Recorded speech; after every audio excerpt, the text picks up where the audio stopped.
Yeah, I casted my vote, and I hope maximum number of people basically come out to vote for the ZP election. And I believe ZP election, ZP, I mean, say body should be given more powers. I feel, and Honorable Sam also has spoken like in his speech that he'll be giving more powers as far as the ZP is concerned on this time.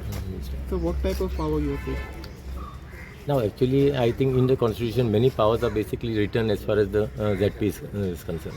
Even in other states, I think some powers basically has been given. So at least some more powers basically should be given. I think it is hardly anything what they have really got. And they are almost representing the full constituency actually, to tell you frankly. At least as far as Taligaon is concerned, half the constituency they are representing. So some powers, it is not just to make gutters and to give some things, instruments and all to schools or some institutions. But some more powers basically should be, more of an administrative power should be given to them. So how you see the EVM and ballot paper difference? What difference? I don't see any difference at all. It is what is one.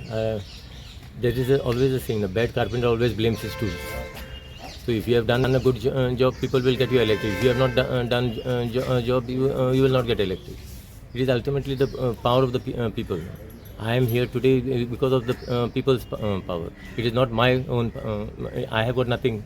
It is people has basically sent me here. That's the reason I am representing the people. Done a good job, people will get you elected. If you have not done a job, you will not get elected. It is ultimately the power of the people.